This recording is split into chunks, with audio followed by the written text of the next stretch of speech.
diverse, we chase the light.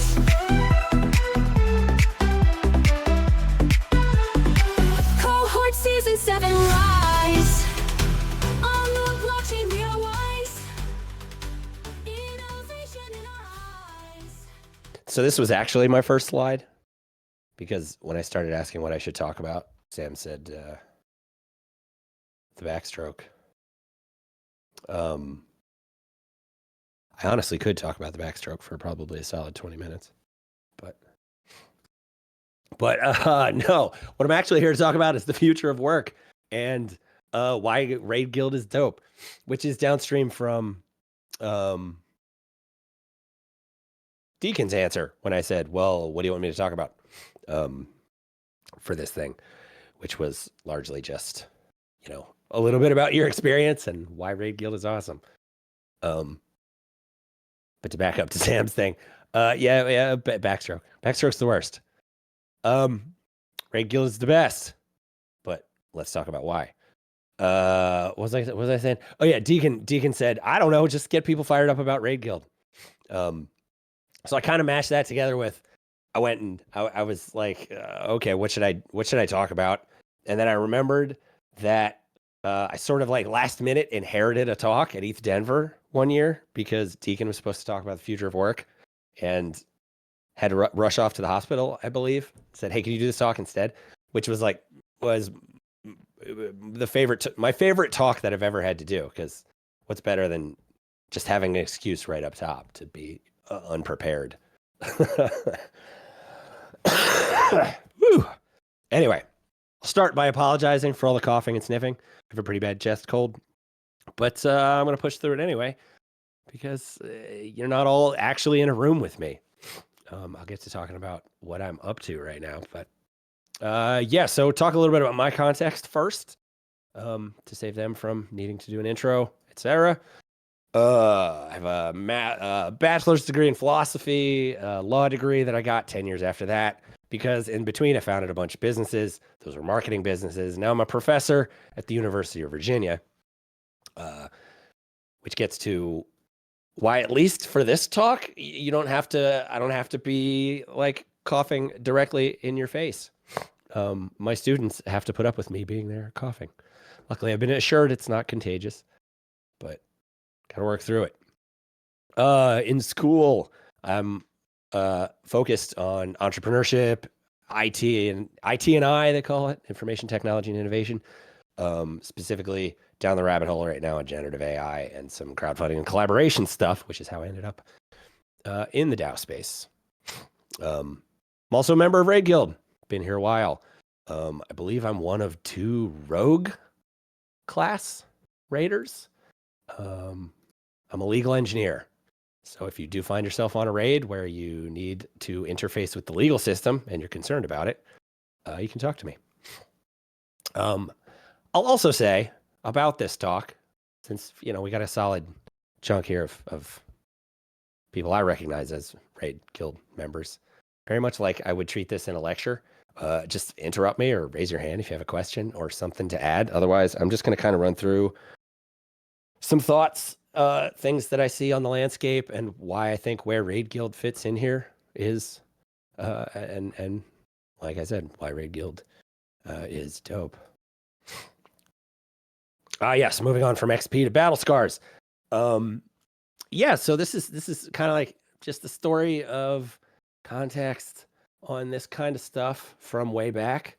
My first company, One Step Productions, was a video production company I started after dropping out of film school. And I don't know how much I've even talked about this, like out in the world, but it first started as a collective. The idea was basically like, I had just barely some money because I dropped out of school. Everybody else I was working with had zero money because they were either still in film school or, in their first jobs in the entertainment industry, which is essentially doing things for free while you wait tables. And the first company came together as an idea that was just sort of this collective of like, okay, I have a little bit of resources. How can we pool stuff together? And honestly, it almost immediately fell apart because I realized like, you just have to figure out the paychecks part. We'll talk about this a little bit later when I get to things like collective ownership and why RaidGuild is dope. But at the time, no real good way to do collective ownership, or at least I had no idea what I was doing. I was 22. Which gets me to Juris, one of the startup projects I ended up doing later down the road. Raised a good chunk of money to be able to pay people. This one was crypto adjacent, or it started out very much in the crypto space. It was about dispute resolution. It's what got me pulled into a lot of these crypto projects. But it was also, for me professionally, my first look at, okay, now we can actually, like, we need to do equity. We need to actually structure stuff here and try to have a way to pull together this group of people where everybody has ownership of, the company and the whatever, to the degree that startups do that stuff. And I tried to be generous as a founder. I'm not too particularly connected to equity, but I still couldn't veer too far off without my investor showing up and saying, yeah, you need to hold back some of that. And so I've gotten to look also at how startups, or how, groups of people coordinate, I should say, in the context of this conversation, in the situation where equity is at play, right? Ownership of the actual entity that you're working on. And now I'm at the University of Virginia, which is a public institution, has a bunch of really interesting functions inside there, but also a bunch of really interesting and sometimes counterproductive incentive mechanisms that I'm thinking about constantly. But largely, the part that matters in terms of my story and the battle scars is I get to live down some interesting academic rabbit holes now, because on the professional side, after 20 years of doing startup things, I did is a non-crypto project, but I was involved in a way that got me escape velocity enough that I can now get paid like a teacher, but I get to live in these rabbit holes. So it's awesome. Oh no, channel's full. I mean, that's fun. Fun for me. Is there a limit? Is that because I'm screen sharing? I think it's because of your video. Because my video's on. I kill my video. Nobody needs to look at me. Yeah. Yeah, what else? So moving on to beefier stuff. Future of work. I want to lead with this one for this group. Dev work is for sure going to get weird. A lot of the stuff that we're used to around agencies, and this gets me back to Dallas eventually, is going to change because of the other stuff that I'm generally obsessed with, which gets us to this meme. I constantly think about this, off in my non-crypto professional life. It's all DAOs in the end, so y'all are in the right place. Here's the fun one. The future of work. Short history of dual use. I think we are about at the bottom left one, but we're pretty close to the full circle here. I'm realizing that this talk is going to turn into me just running through some idea, some concepts, and then maybe we can drill down if there's time or if I don't go too fast or too far. But I keep looking at the clock and going, oh, geez, I'm supposed to be done in 15 minutes. Okay. Yeah, so obviously generative AI is happening. I'm sure anyone in this group knows ChatGPT, all the various models, all the stuff that's happening. There's a thing past this, a paper I read fairly recently that I liked so much. I went and worked for the company for 6 months as chief marketing officer, that looks at what happens when AI agents like really get good enough at doing work that they can just full on do tasks, and we need to figure out like how humans relate with that world. The paper was about about a incentivization protocol to try to keep the AI agents incentivized to behave morally, basically. But anyway, way in the weeds. But I do think this stuff is coming, generative AI, right? I would imagine that a lot of you are already using Copilot-esque tools when you're coding. If you're not, you should. That's just the new coding, I think. Gets us to blockchains, protocols, and crypto incentivization. Of all the things that I think bot models are going to get really good at, these are on the edge where it interfaces with human behavior, and then ultimately that means it'll interface with human trust layers, essentially. And that's like the bread and butter for blockchains, protocols, and ultimately crypto incentivization to try to keep these models honest, blah, blah, blah. Here's a paper that kind of lays out, or not a paper, but this is from the paper. Yes, I will share the paper as soon as I have access to it. I got to read it while I was at the company, but I not sure if I can find it online. But I will share for sure. So this is from the paper though. So here's kind of what we got currently. Here's, a picture of what I think that model looks like in the future. And this, maybe this is way in the weeds compared to what you think, what you thought a future of work talk was going to look like. Because the one I ended up doing at ETH Denver that was based on Deacon slides ended up me talking about agencies. I've worked at a lot of marketing agencies. I've owned marketing agencies. I've worked at top flight ad agencies. And so at the time when DAOs sort of had popped up, it was all about how RaidGuild is better than an agency. Now I've realized that it's a completely different game, which is how does RaidGuild put you in a good position for a future where this is very potentially what it looks like. But critically, there's this other humans part. Other humans, right? But you can start to look at this diagram on the right, sort of see how, can you guys see when I'm pointing at things? Does that show up like a pointer? Oh, it does. That's easy. All the stuff over here, you can start to see how that's smart contracts, right? This is code as law. Like this is all stuff that intersects with the world of DAOs and blockchain stuff. Other humans, how we would ever, right?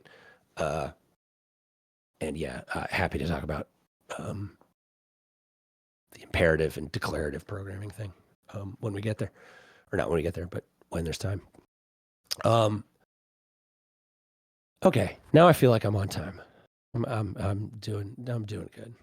So, why RaidGuild is dope? Downstream from this is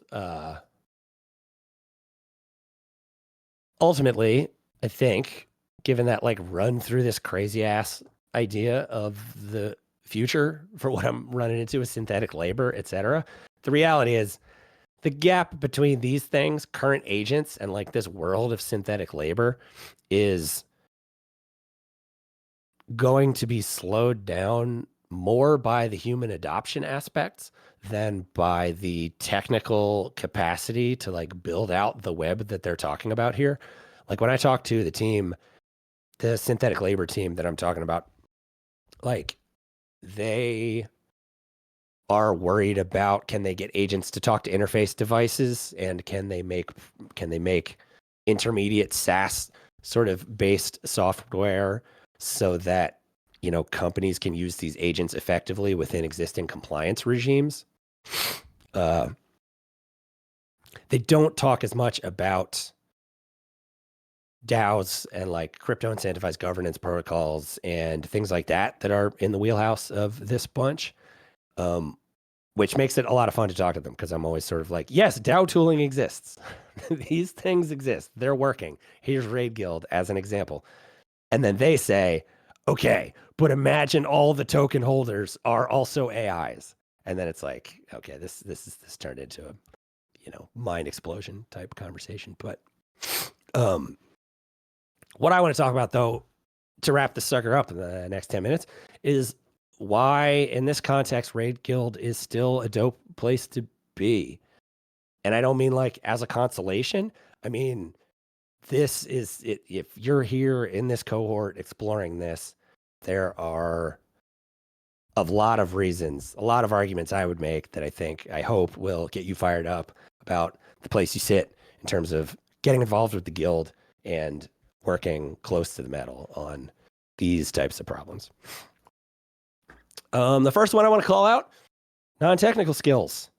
Compared to just jumping in some projects or other ways of getting involved. This one's a weird slide because it kind of wasn't entirely sure where to fit it. And it's one of the things that came up when I was doing the rounds of sort of like, what should I talk about here? But I want to call it out for a cohort based, cohort talk situation. Because I think, sorry, somebody sent me a message. That is not someone telling me this talk is terrible. Okay, good. One thing I want to call out with this group that really is core to how RaidGuild works so effectively is, in spite of it being a wildly intelligent and wildly technical bunch, we don't lose focus on the need for and the need for non-technical skills.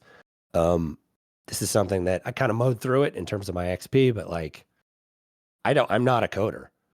I'm an academic. I'm a writer. I'm a content creator. I have, production skills for making stuff. In spite of being in a situation to pay the fee when I first signed up, I just felt like sweating in. So I made a video. Maybe somebody can share the link. It was one of our early promo videos based on, I don't know what, but it was just sort of like, hey, I got low grade animation skills left over from the video production days. Let me in. But like, there are still often rips out of the scribes, out of the whoever. But like, what I want to stress for this group is, if you are running through stuff here and it makes you feel like, oh geez, I don't know if I'm a good enough dev or whatever, like, there are so many other things to do inside of the guild that are helpful. Managing the projects, talking to the clients, doing write-ups, so much stuff to do. So not a dev, not a problem. Here's another fun thing I wanted to call out. It's almost a technical thing, not so much a why RaidGuild is dope thing, but it's the thing that sticks in my brain constantly when I'm thinking about this stuff. I don't know if people know Dunbar's number. It's a suggested cognitive limit to the number of people with whom one can maintain stable social relationships. I think about this constantly because startups, like groups trying to do what RaidGuild is doing, band together, make money, blah, blah, blah, is way under 50. Like, it starts to get spicy at like 20 people, where you start generally needing to have hierarchy to get stuff done. Dunbar's number, like, so we are, I think we're all about to hit 150 members in the guild. Like, it is a super interesting project, if only because we're right at that edge of, okay, is it going to collapse? The reality is it's a gradient, right? So the answer is no, but we're closer. It's so, and super cool thing to keep in mind. Great filters. Yeah, so this gets to a very, very much a reason why RaidGuild is dope, which maybe I don't need to convince you of if you're already here in the cohort, but I really want to talk about it from a standpoint of, like, it's actually a concrete thing. So it starts for me with the story of paper airplanes. I really should change that to say paper airplanes and Bud Lights.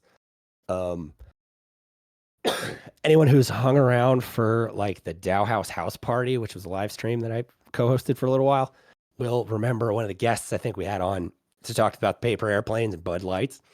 This is like 2016-ish. I was at a career fair in Los Angeles downtown, like 20,000, people holding their resumes, walking around trying to figure out if trying to find companies to, get a job with after school or whatever. And I kept seeing people walking around carrying Bud Lights.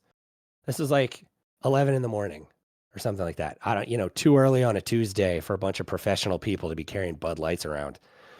And I found the booth where they were getting the Bud Lights from. It turned out to be my buddy's company, which was, he's a neuropsychologist, or a neuroeconomics PhD. That's what he is, which is like a combination of neurology and economics. But at the time, they'd raised a bunch of money for a startup, and they were only accepting resumes if you folded it up into the shape of a paper airplane and threw it through a hoop. And if you got it through the hoop, they would, one, consider your resume, and they also gave you a cold Bud Light to carry around for the rest of that day.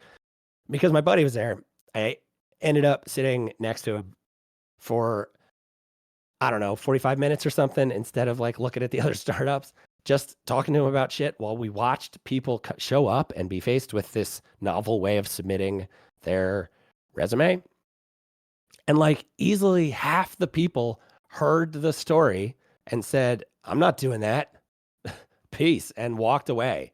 And I was like, I am really surprised at the number of people that are bouncing off of this mechanism here. And he said, yeah, that's why it's there. It's a great filter. Because if they don't think this is funny as a way to do this, they can get lost because they're not going to last at our weird company in Venice Beach where we're, whatever, right? Sitting in beanbags, doing shrooms before our company meetings, right? Which kind of gets to that idea of missions and things that pull people together and ultimately memes and lore.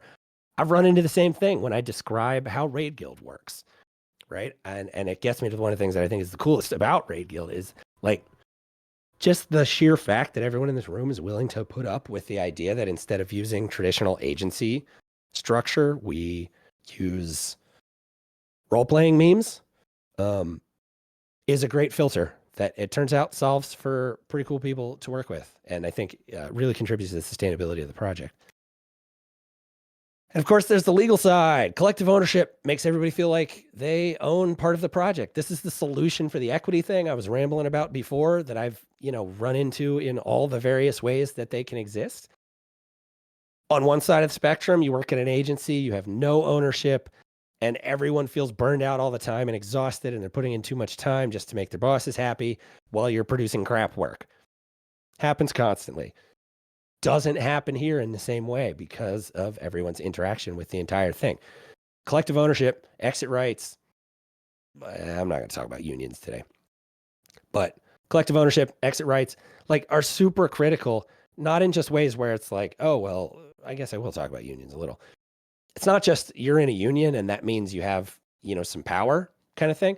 Like it also creates a really unique dynamic with regards to trust, both in terms of how much you trust your fellow raiders to commit to a project, but also how much you can trust like that if you need to take the time for yourself, like everyone is equally invested in the success of the entire thing instead of just saying, oh, you need 2 weeks off because blah, blah, blah is happening, get lost. And then like, you ever try to take 6 weeks, 8 weeks off of an agency job, you're just replaced by the time you come back. If you're an owner, you come back and you're still an owner. I come back, I, pop through every once in a while. It's like, I still got my shares. I'm sure you've heard this one already. The ethos. This is core though. This is the mission. This is part of the whole thing that makes it work. Is we do these cohorts, you hear about it a ton, but we live it day to day. If you want to go fast, go alone. If you want to go far, go together. That's the other reason trust exists inside of all of that. And then there's this one. I say this one all the time when I'm talking about what's cool about RaidGuild as well, which is just the fundamental understanding that a well-rounded raiding party is important for the success of any raid. Gets to the emphasis of non-technical skills. It gets to realizing that not everyone's going to work on every project, which is like another failure point of agencies where it's sort of like everybody's over trying to contribute. And it's like, look, we don't need a graphic designer on this one, but I don't want to tell you no because you're eager to help. And now we're overcomplicating a project. Quality. This one, I say the note that goes with this one is old school guild shit. Because if you go look up the history of guilds, one of the reasons they came into being was the need for quality assurance. Shortly after we figured out we could make shit and sell it, people were selling crappy stuff. And the guilds ended up being a way that everybody bound together to be able to represent that you produce quality stuff. Or in some cases, and I've seen this go down even in RaidGuild, or that you have the backing of this bigger entity if anything happens, right? If there is a problem, our guild is very understanding and very helpful. And I know because a number of times Deacon, has stepped up in meetings and said, look, the first thing we need to do is make the client whole. That's got to come out of our bank. But then after that, we'll figure out what went wrong, right? This has been happening for 5,000 years in terms of guilds doing this stuff, and it's awesome. Turns out works here too. And then that gets me to something that's obviously dear to me at this point with my career shift towards education broadly. But the reason we do cohort structures like this, the reason we have events and things like that is because we realize that education is an important part of the whole thing. And I look at this from two angles. One is being around people who are willing to teach you, which is why we have things like the cohort and the brown bags and things like that. But also just putting yourself in the way of the future so you get hit by it is how you're going to learn. And it's why I started off talking about synthetic labor and all that kind of stuff, because things are getting weird, right? If synthetic labor didn't make you convinced enough of that, or if I need to, you probably don't need convincing coming off of blockchain and crypto. But the reality is RaidGuild puts you at the front lines of this stuff. You're going to get to work on some kick-ass projects, some of the smartest people at the edge of, we don't even know. People are hiring us because they don't know how to build the thing. And we can't say that we know how to build the thing because it's never been built before. It's super unique compared to working in an agency where you can say, hire us because we've done 20,000 websites and they're the best. Like, that's not necessarily what people are looking for with RaidGuild. But that makes it the perfect place to learn how to interface with all those things. And then I asked Mac here, who's a fellow RaidGuild member, if I could share this one, because I was like, straight up, I should just quote this. Because this is what I've seen happen time and again in terms of getting involved with RaidGuild. All of the stuff I just talked about adds up to an ecosystem where people can come in and say, hey, I'm pretty good at this code stuff. I want to get better. And if they engage with all that the community has to offer, they can kind of end up where he is now. And you may not see him around much because he hit escape velocity in terms of his personal career, learned how to do this stuff, moved on to the next thing. Now he's just doing contract work on his own because he doesn't necessarily need the guild support anymore, which is awesome. He's also definitely one of my best friends to the internet, and I met him in RaidGuild, so can't complain about that. That's it. Damn, right on time, or just barely over.